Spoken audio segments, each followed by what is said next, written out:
Assalamualaikum warahmatullahi wabarakatuh.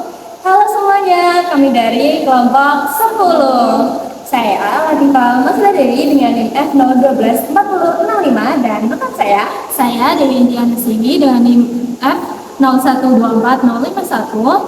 Kami merupakan mahasiswi program studi Ekonomi Pembangunan Universitas 11 Maret. Video ini dibuat untuk tugas mata kuliah Pendidikan Agama Islam yang diampu oleh Bapak Dr. KBB Muhammad Lutfi SSM.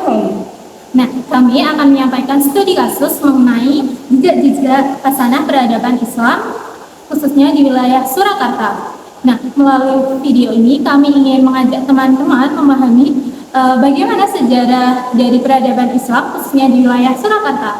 Yuk, ikutan keseruan kita.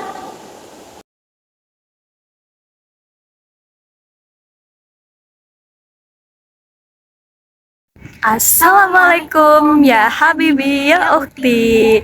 Baik lagi bareng kita SD Sita Dan Dewi.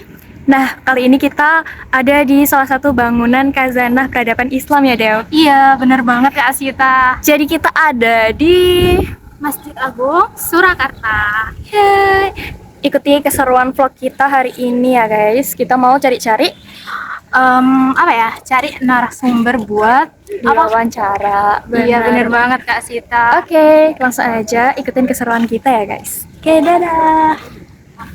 Halo semua, aku akan jelasin tentang sejarah singkat Masjid Agung Surakarta. Nah, masjid ini didirikan pada tahun 1763 oleh Sunan Pakubuwono III, yaitu sekitar 20 tahun setelah berdirinya Keraton Kasunanan Surakarta. Nah, pembangunannya ini selesai pada tahun 1768 dan sejak awal difungsikan sebagai kegiatan ibadah sekaligus kebudayaan Islam di wilayah Surakarta. Nah, kamu tahu nggak sih bahwa masjid ini terletak di alun-alun utara Keraton Surakarta yang merupakan bagian integral dari tata ruang ala kerajaan Jawa Islam, yaitu mulai dari keraton, kemudian ada alun-alun, masjid, dan pasar. Nah, arsitekturnya ini menggabungkan unsur Jawa tradisional dan Islam. Ada atap tumpang tiga yang melambangkan iman, Islam, dan ihsan. Kemudian pada masa kolonial Belanda, masjid ini tetap menjadi pusat syair Islam dan kegiatan sosial masyarakat di Solo. Kini masjid ini telah ditetapkan sebagai cagar budaya nasional dan masih aktif dipakai untuk sholat berjamaah, pengajian, hingga tradisi grebek, syawal, dan maulud. Nah, ternyata Masjid Agung Surakarta ini juga punya fun fact loh teman-teman. Di sini ada beduk raksasa yang dikenal sebagai beduk Kyai Dadaswara, salah satu beduk terbesar di Jawa yang digunakan untuk penanda waktu sholat. Kemudian, perpaduan arsitektur Jawa dan Islam tidak terbentuk kubah seperti Masjid Timur Tengah, melainkan atap joglo tumpang tiga khas Jawa. Nah, kemudian yang ketiga ada simbol kosmologi Jawa. Tata letaknya itu ada di keraton, alun-alun, masjid, dan pasar, mencerminkan konsep harmoni antara agama, raja, rakyat, dan ekonomi. Kemudian ada juga tradisi grebek, karena masjid ini menjadi pusat upacara grebek yang digelar keraton, berupa gunungan hasil bumi sebagai simbol kemakmuran dan rasa syukur. Nah, kemudian ada juga serambi luas nih di masjid ini. Selain untuk ibadah, serambi masjid dulu sering dipakai sebagai tempat musyawarah rakyat dan pengadilan agama.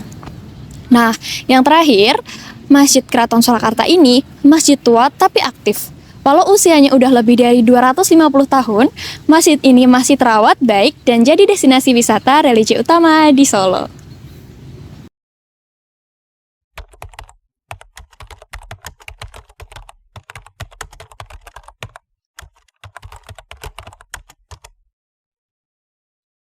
Jadi selamat sore Ibu, mungkin bisa berkenalan terlebih dahulu. Saya Sita dari Universitas 11 Maret, Prodi Ekonomi Pembangunan. Salam kenal Ibu. Ibu dari siapa, di mana? Ya, salam kenal kembali ya Mbak ya. Saya Ibu Sri dari Cilacap, tepatnya di Kecamatan Sampang. Aduh, jauh-jauh ya dari Cilacap ke Solo. Sampai ke sini.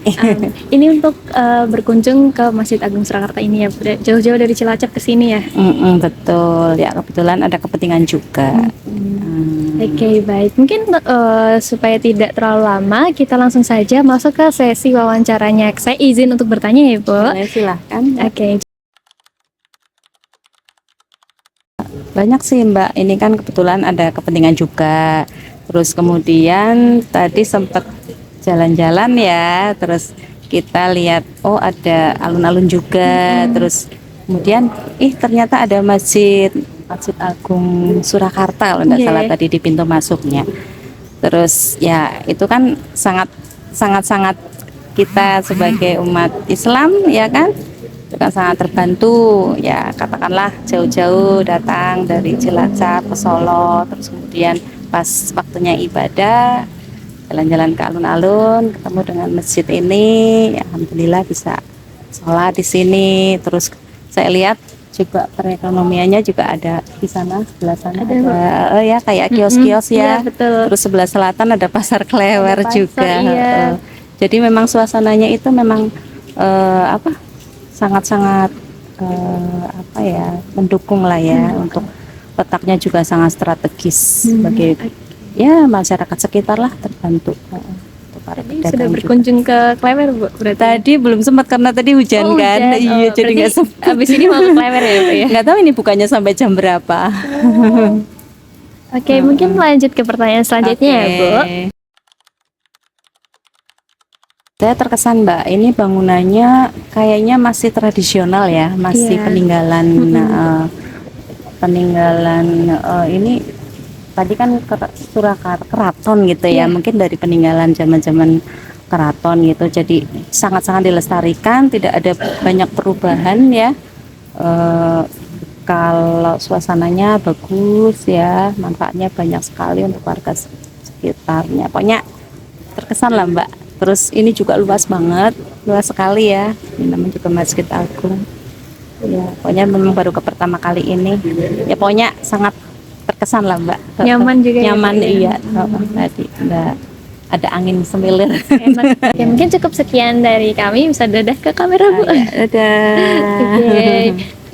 kita jumpa lagi ke wawancara selanjutnya. Dadah. Terima kasih, Ibu. Halo, selamat siang Kak Faiz. Siang Kak Cita. Oke, hari ini kita bakal bincang-bincang sama Kak Faiz nih tentang khazanah Islam yang ada di Surakarta. Udah siap, Kak? Insya Allah siap Kak. Oke, langsung aja kita lanjut ke pertanyaan yang pertama ya. Kalau ditanya tahu apa enggak, saya ya mungkin tahu dikit-dikit lah. Di Surakarta sendiri itu ada dua masjid yang bisa dibilang warisan. Yang pertama dari masjidnya Keraton, itu yang dekat alun-alun. Yang kedua di masjidnya Mangkunegaran, namanya Wusto. Oke, berarti lumayan cukup tahu ya, Kak ya? Ya bisa dibilang begitu. Kalau masjid secara umum kan selain untuk digunakan sholat, itu bisa digunakan sebagai pengajian-pengajian atau bahkan sebagai tempat TPA, itu kan contoh kegiatan sosial kan. Nah, menarik sekali ya tentang bab peradaban jejak-jejak khazanah Islam ini khususnya di kota Surakarta. Nah, oleh karena itu kita harus menjaga dan melestarikannya. Contohnya adalah dengan menjaga kebersihan dan juga memanfaatkannya untuk hal-hal positif ya Kak Sita. Betul sekali. Selain melestarikan, kita juga harus selalu mempelajari dan mengingat khazanah Islam yang masih ada supaya warisan-warisan itu tidak hilang. Oke, sekian dulu dari kita SD, Sita dan Dewi, pamit undur diri. Wassalamualaikum warahmatullahi wabarakatuh. Bye-bye.